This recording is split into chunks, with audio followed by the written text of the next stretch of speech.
Assalamu alaikum. Um, when I was a kid back in Sudan, we always looked forward to going back home after school and watching cartoons. But there was always a politician giving a speech, and we never got to watch our cartoons. So I grew up really not liking politicians or long speeches, so I'm going to make this short. The 7th of January was an ordinary day.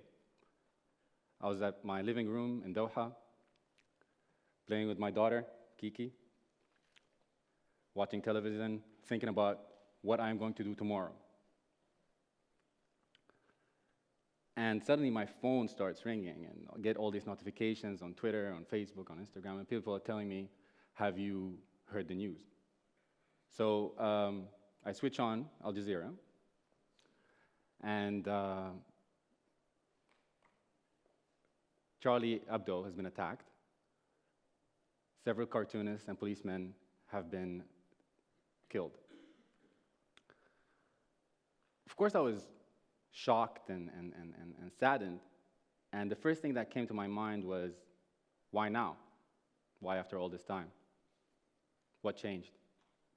And of course, you think about Muslims have to apologize. Do we have to apologize? There's 1.6 billion Muslims, 3 people did this. You think about, is it going to be a post-9/11 effect? You think about the refugees, the huge Muslim population in France. How is everybody going to act with this?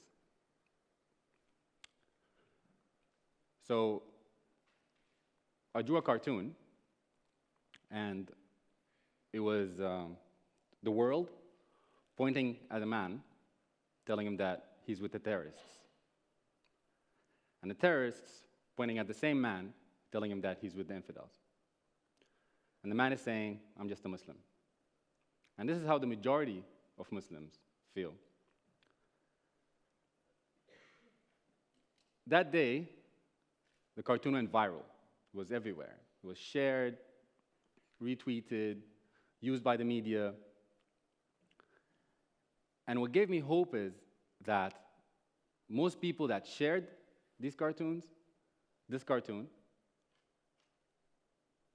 were non-Arab and non-Muslim. So that gave me hope. I was happy. I was like, this is great. Something new.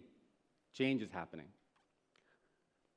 And the same day, and the day after, I was maybe interviewed like 50 times, being the Muslim cartoonist. And they always ask me, what do I think about freedom of speech? Freedom of speech is a weapon, and it's a power that they have. The cartoonists of Charlie Hebdo, the West, you have. And with this great power comes great responsibility, right? What do you want to do with this responsibility? Do you want to build bridges, or do you want to widen the gap? You can do whatever you want. You have the freedom to do it. What would you do with it? Would you rather lose 1.6 billion Muslims? Or would you rather ask them questions and let them be involved, or just cast them out?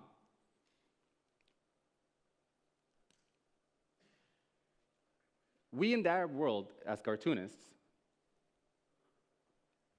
we have a very hard time producing work because of the social, political borders and censorships that we have to go through.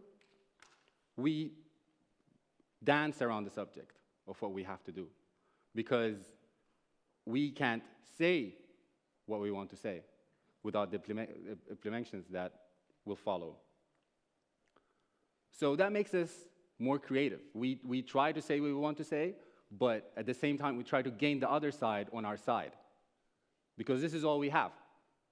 We just need to ask questions. We need people to think with us on a solution for the situation that we're in, and we have been in for a long time. My cartoons are normally no comment or in English. And that's why, because I want you to understand where we're coming from. I want you to know our news from us. Not from Fox News or CNN, from us. This is what we think. What do you think?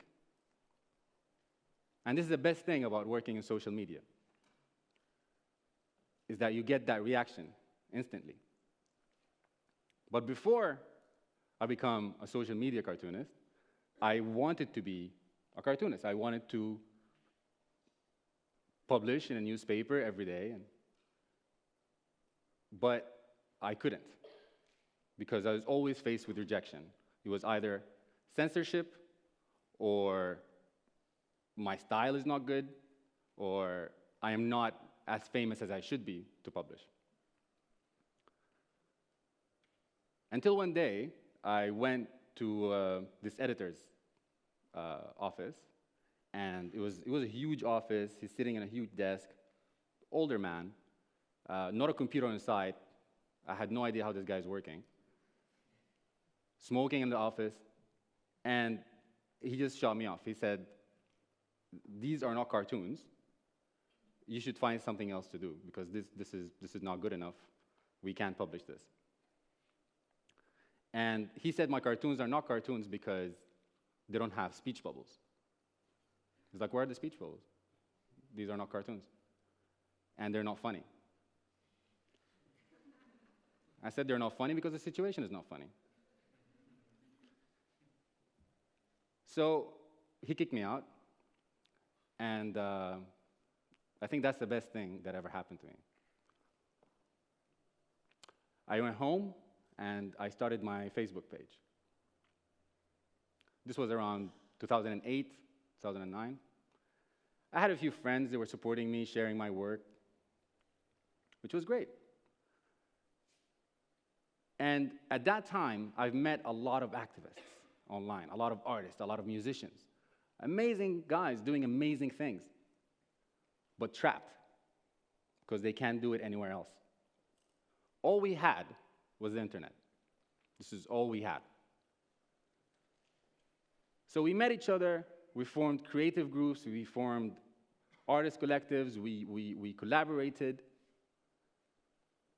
And I guess everybody got kicked out of that editor's office, because this was the people that we're dealing with. This was our leadership. The gap between the young generation and the people in power was huge, was vast. They didn't understand what we think, what we wanted, what we aspired for.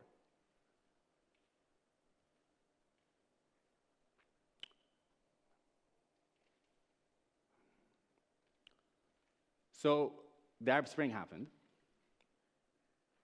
And of course, the first thing that happened with it was the social media revolution, the preparations for it before it happened. And we all were working together. When the protests happened in Tunisia, everybody was happy. Finally, we're getting change. We have hope. Finally, these people who have been in place for years, sometimes up to 40 years, are going to change. And we're going to make that.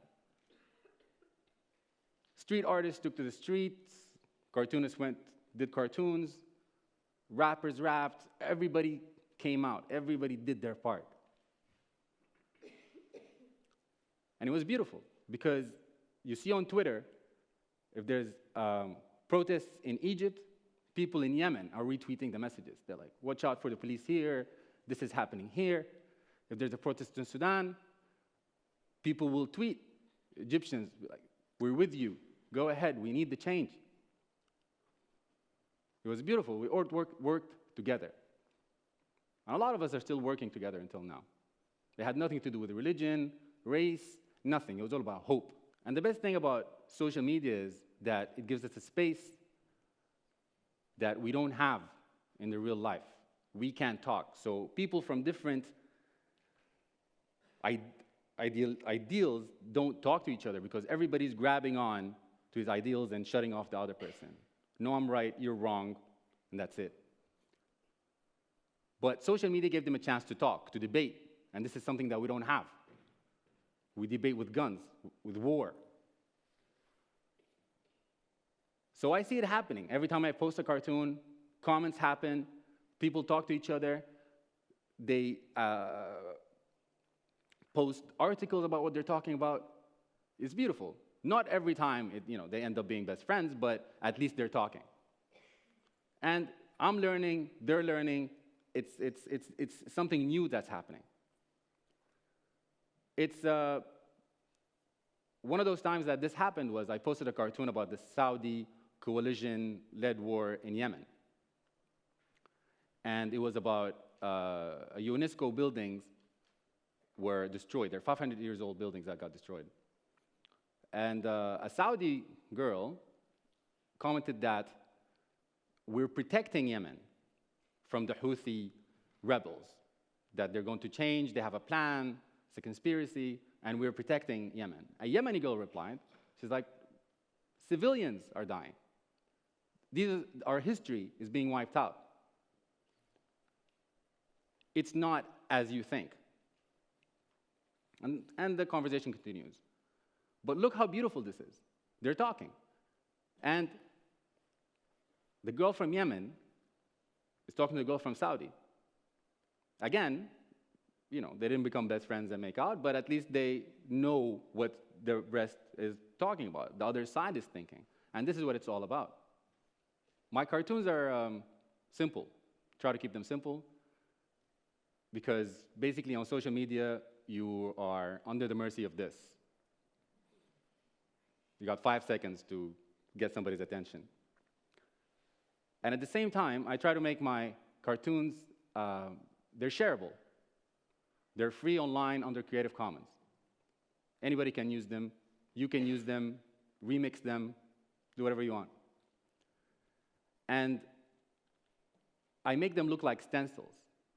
So you can actually print them out, make them into a stencil, and graffiti them. And that happened a couple of times with activists from around the world. So my work, I collaborated, sometimes intentionally, sometimes it just happened, with artists in Jerusalem, in Egypt, in Yemen. And it's amazing because I feel like I'm part of this. I am part of this revolution. I am part of a young movement of hope. Young people trying to make a difference with art and with culture.